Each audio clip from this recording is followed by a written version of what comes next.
தமிழக விவசாயிகளின் இயற்கை வேளாண்மை முயற்சிகளை கண்டு வியப்படைந்ததாக பிரதமர் மோடி தெரிவித்திருக்கிறார்.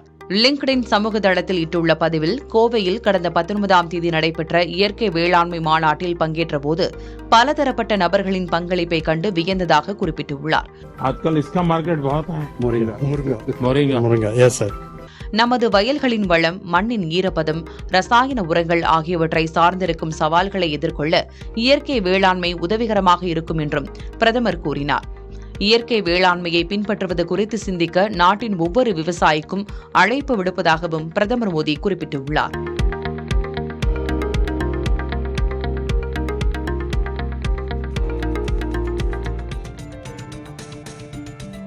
சாதிவாரி கணக்கெடுப்பு குறித்து தெளிவான திட்டங்கள் ஏதுமின்றி களமிறங்குவதன் மூலம் நாட்டில் பெரும்பான்மையாக உள்ள ஒடுக்கப்பட்ட சமூக மக்களை ஏமாற்ற மத்திய அரசு முயற்சிப்பதாக ராகுல் காந்தி விமர்சித்துள்ளார். மக்களவை எதிர்க்கட்சித் தலைவரான ராகுல் காந்தி எக்ஸ் பக்கத்தில் இட்டுள்ள பதிவில், சாதிவாரி கணக்கெடுப்பு குறித்து எந்த செயல் திட்டமும் இல்லை, எந்த கால நிர்ணயமும் இல்லை, நாடாளுமன்றத்தில் எந்த விவாதமும் இல்லை என கூறினார். சாதிவாரி கணக்கெடுப்பு குறித்து மக்களவையில் தான் எழுப்பிய கேள்விகளுக்கு அரசின் பதில் அதிர்ச்சி அளித்ததாகவும் ராகுல் காந்தி கூறினார். மத்திய அரசின் திட்டங்களை முழுமையாக செயல்படுத்தினால் மட்டுமே மத்திய அரசு நிதி விடுவிக்கப்படும் என்று மத்திய கல்வித்துறை அமைச்சர் தர்மேந்திர பிரதான் நாடாளுமன்றத்தில் நேற்று தெரிவித்தார். தமிழகம் மற்றும் கேரள மாநிலங்கள் சில திட்டங்களை சரியான முறையில் செயல்படுத்தாததால் அவற்றுக்கான நிதி நிறுத்தி வைக்கப்பட்டுள்ளதாக அவர் கூறினார். தமிழ்நாடும் கேரளாவும் பிரதமரின் PM ஸ்ட்ரீட் பள்ளி திட்டத்தில் இணைய ஒப்புக்கொண்டு பின்னர் பின்வாங்கியதையும் அவர் சுட்டிக்காட்டினார். மத்திய வரிகளில் மாநில பங்கை 50 விழுக்காடாக்க வேண்டும் என நாடாளுமன்ற உறுப்பினர் தமிழச்சி தங்கபாண்டியன் வலியுறுத்தியுள்ளார். மத்திய அரசின் கருவூலத்துக்கு அதிக நிதியை தமிழகம் வழங்குவதாகவும், ஆனால் வரி பகிர்வில் தமிழகத்துக்கு உரிய பங்கு கிடைப்பதில்லை என்றும் தெரிவித்திருக்கிறார். கடந்த ஜூன் 2022ஆம் ஆண்டு சரக்கு சேவை வரி இழப்பீடு முடிவுக்கு வந்ததால் தமிழக அரசுக்கு ஆண்டுக்கு 20,000 கோடி ரூபாய் வருவாய் பற்றாக்குறை ஏற்பட்டுள்ளதாக தமிழச்சி தங்கபாண்டியன் விமர்சித்திருக்கிறார். 15வது நிதி ஆணையம் மாநிலங்களுக்கு 41 விழுக்காடு பங்கை பரிந்துரைத்தாலும் கடந்த 4 ஆண்டுகளில் நடைமுறையில் உள்ள பகிர்வு சுமார் 33.16 விழுக்காடு மட்டுமே என கூறியுள்ள அவர், 16வது நிதி ஆணைய காலத்திலேயே மத்திய வரிகளில் மாநிலங்களின் பங்கை 50 விழுக்காடாக்க வேண்டும் என வலியுறுத்தினார். தமிழ்நாட்டில் மீனவர் சமுதாயத்தை பழங்குடியினர் பட்டியலில் சேர்க்க கோரி தமிழக அரசிடமிருந்து எந்த பரிந்துரையும் வரவில்லை என்று மத்திய அரசு மாநிலங்களவையில் விளக்கம் அளித்துள்ளது. அதிமுக MP CV சண்முகத்தின் கேள்விக்கு மத்திய பழங்குடியினர் விவகாரங்களுக்கான இணையமைச்சர் ஸ்ரீ துர்காதாஸ் உய்கே பதிலளித்துள்ளார். ஒரு சமுதாயத்தை பழங்குடியினர் பட்டியலில் சேர்க்க வேண்டுமெனில் மாநில அரசின் பரிந்துரை கட்டாயம் என்றும், மாநில அரசு பரிந்துரைத்தால் மட்டுமே மத்திய அரசு அடுத்த கட்ட நடவடிக்கைகளை மேற்கொள்ள முடியும் என்றும் அவர் தெளிவுபடுத்தியுள்ளார். அமெரிக்காவின் அழுத்தத்தை எதிர்கொண்டு தனது 12 ஆண்டு கால ஆட்சியை தக்க வைத்துக் கொள்வதற்காக வெனிசுலா அதிபர் நிக்கோலஸ் மதுரோ தனது தனிப்பட்ட பாதுகாப்பு நடவடிக்கைகளை அதிகரித்துள்ளார். பாதுகாப்பு காரணங்களுக்காக தனது தனிப்பட்ட கார், செல்போன், படுக்கை, உறங்கும் இடம் ஆகியவற்றை அடிக்கடி மாற்றி வருவதாக தகவல்கள் வெளியாகியுள்ளன. அமெரிக்க ராணுவ தலையீடு குறித்த அச்சுறுத்தல் அதிகரித்து வரும் நிலையில் மதுரோ கியூபாவின் மெய்க்காவலர்கள் மற்றும் உளவுத்துறையின் உதவியை நாடியிருப்பதாகவும் தகவல்கள் வெளியாகியுள்ளன. மதுரோ அரசு ஒரு போதைப்பொருள் பயங்கரவாத கும்பலை நடத்துவதாக அமெரிக்க அதிபர் டொனால்டு டிரம்ப் தொடர்ந்து குற்றம் சாட்டி வருகிறார். அமெரிக்கா செப்டம்பர் மாதம் முதல் வெனிசுலா எல்லையில் போர்க்கப்பல்களை குவித்து வருகிறது. மதுரோவுடன் பேச்சுவார்த்தை நடத்தப்போவதாக டிரம்ப் அண்மையில் கூறியிருந்தார். தமிழகத்தில் 234 தொகுதிகளுக்கும் தேர்தல் நடத்தும் அலுவலர்களை நியமித்து தேர்தல் ஆணையம் உத்தரவிட்டுள்ளது. தமிழகத்தில் இன்னும் சில மாதங்களில் சட்டமன்ற தேர்தல் நடத்தப்பட உள்ள நிலையில் அதற்கான பணிகளில் தேர்தல் ஆணையம் ஈடுபட்டுள்ளது. இந்நிலையில் 234 தொகுதிகளுக்கும் தேர்தல் நடத்தும் அலுவலர்களையும், ஒரு தொகுதிக்கு 2 முதல் 4 பேர் வரை உதவி தேர்தல் நடத்தும் அலுவலர்களையும் நியமித்து தேர்தல் ஆணையம் உத்தரவிட்டுள்ளது. ஒவ்வொரு மாவட்ட ஆட்சியரும் அந்தந்த மாவட்டத்துக்கான தேர்தல் அதிகாரியாக செயல்படுவார்.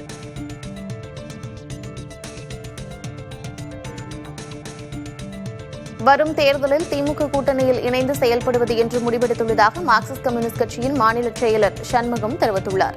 புதுக்கோட்டையில் கட்சியின் மாநில குழு கூட்டத்திற்கு பின்னர் செய்தியாளர்களிடம் பேசிய அவர், கடந்த தேர்தலை விட கூடுதல் தொகுதிகளை கேட்டு பெறுவோம் எனவும் தெரிவித்துள்ளார்.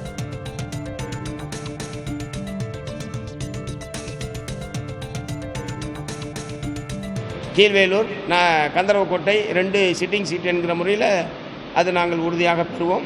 மற்ற தொகுதிகள் ஏன்னா பல கட்சிகள் இருக்கக்கூடிய நிலையில் அது ஆன் தி டேபிள் தான் முடிவு பண்ண முடியும். இப்போ நாங்கள் கேட்குற தொகுதியை கிடைக்கின்றதுக்கு எந்த உத்தரவாதம் கிடையாது. அதே வேறு பல கட்சிகள் கேட்கலாம்.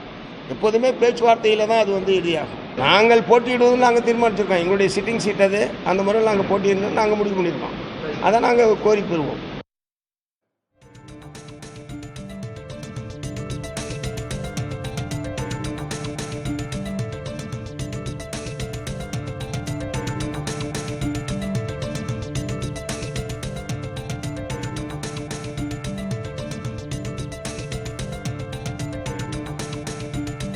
சாதிவாரி கணக்கெடுப்பை வலியுறுத்தி நடைபெற இருக்கும் பாமகவின் கண்டன ஆர்ப்பாட்டத்தில் பங்கேற்க அதிமுக பொதுச் செயலர் எடப்பாடி கே பழனிசாமிக்கு அழைப்பு விடுக்கப்பட்டுள்ளது.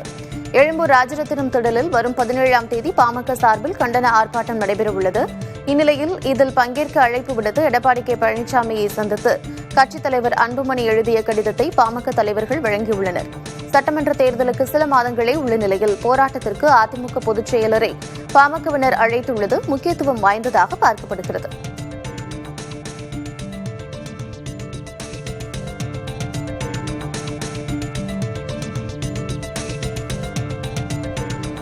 புதுச்சேரி மாநிலம் சின்ன காலாப்பட்டு மீனவ கிராமத்தில் கனமழையால் சேதமடைந்த படகுகளுக்கு நிவாரணம் கேட்டு மீனவர்கள் சாலை மறியலில் ஈடுபட்டனர். தித்வா புயலின் தாக்கத்தால் 20க்கும் மேற்பட்ட படகுகள் சேதமடைந்தன. படகு சேதத்திற்கு நிவாரணம் வழங்காதது, தூண்டில் வளைவு அமைக்காதது உள்ளிட்ட கோரிக்கைகளை வலியுறுத்தி மீனவ மக்கள் கிழக்கு கடற்கரை சாலையில் படகுகளோடு தர்ணா போராட்டத்தில் ஈடுபட்டனர்.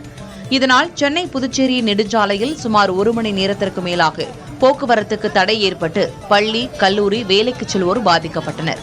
போராட்டத்தின் போது காவல்துறைக்கு மீனவர்களுக்கும் இடையே தள்ளுமுள்ளி ஏற்பட்டது. பிறகு பாஜக சட்டமன்ற உறுப்பினர் கல்யாணசுந்தரம் நேரில் வந்து உரிய நிவாரணம் மற்றும் கோரிக்கைகள் நிறைவேற்றப்படும் என உறுதியளித்ததை அடுத்து மீனவர்கள் போராட்டத்தை கைவிட்டனர்.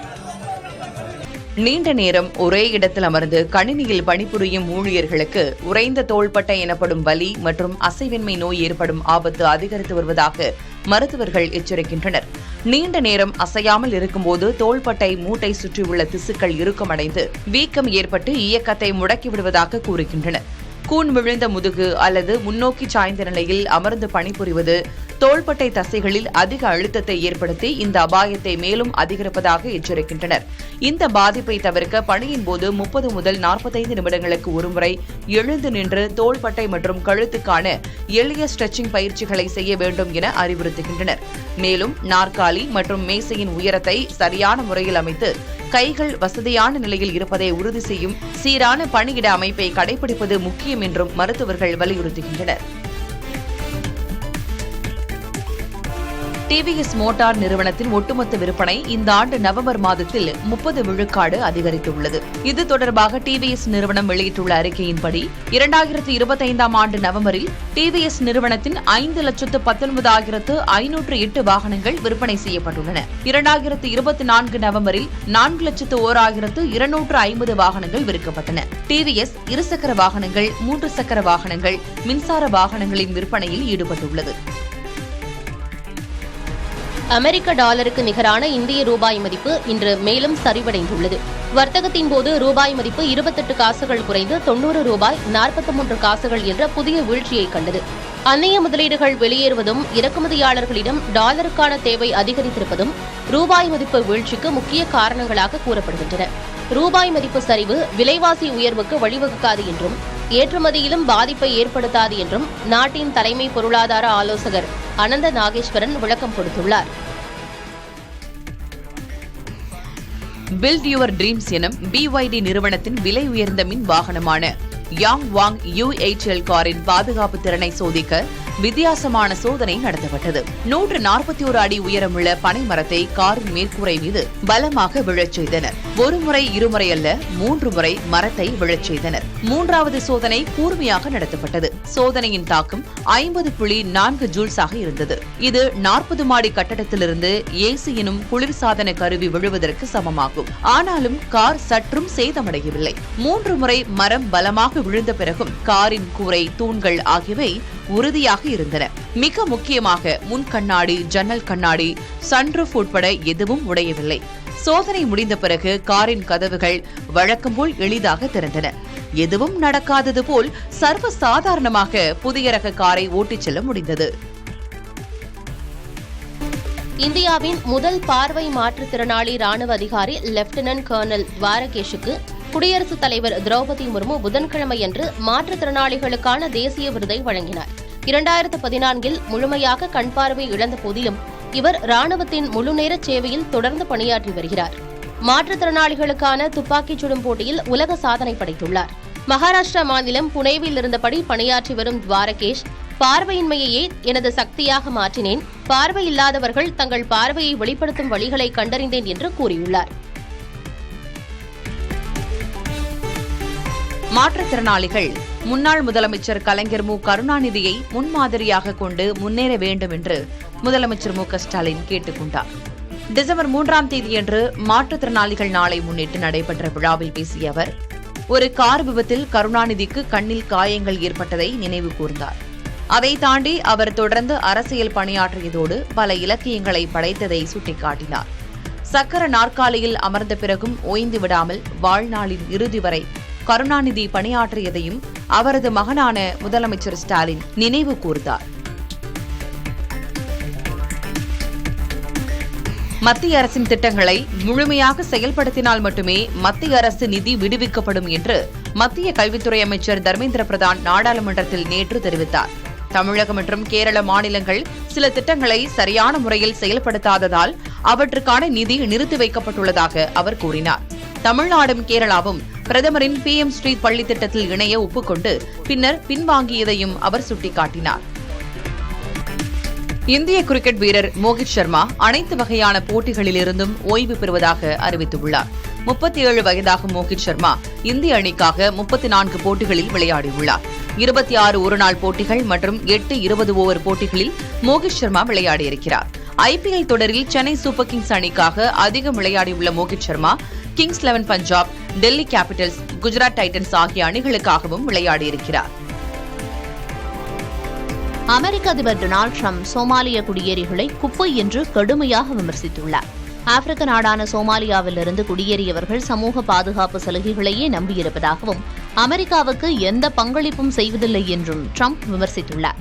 மினசோட்டா மாகாணத்தில் சோமாலிய சமூகத்தை குறிவைத்து பெருமளவில் வெளியேற்றும் நடவடிக்கைகளை அமெரிக்க அரசு தொடங்கியுள்ளது. இதனால் அமெரிக்காவில் வாழும் சுமார் 80,000 சோமாலிய அமெரிக்கர்கள் மத்தியில் அச்சம் அதிகரித்துள்ளது. சோமாலியா, ஆப்கானிஸ்தான், ஏமன் உள்ளிட்ட 19 நாடுகளைச் சேர்ந்தவர்களின் குடியேற்ற விண்ணப்பங்களை அமெரிக்க அரசு நிறுத்தி வைத்துள்ளது. அமெரிக்காவில் பாதுகாப்பு அச்சுறுத்தலை காரணம் காட்டி ஆப்கானிஸ்தான், சோமாலியா, ஈரான், ஏமன் உள்ளிட்ட 19 நாடுகளைச் சேர்ந்த மக்களுக்கான அனைத்து குடியேற்ற விண்ணப்பங்களையும் அதிபர் டொனால்டு டிரம்ப் நிர்வாகம் நிறுத்தி வைத்திருக்கிறது. சமீபத்தில் வாஷிங்டன் டிசியில் ஒரு ஆப்கானியர் துப்பாக்கிச்சூடு வழக்கில் கைது செய்யப்பட்ட சம்பவம் இந்த முடிவுக்கு ஒரு காரணமாக சுட்டிக்காட்டப்பட்டுள்ளது. ஏற்கனவே ஜூன் மாதத்தில் இந்த நாடுகளிலிருந்து குடியேறுவோருக்கு பகுதியளவு தடை விதிக்கப்பட்டிருந்தது.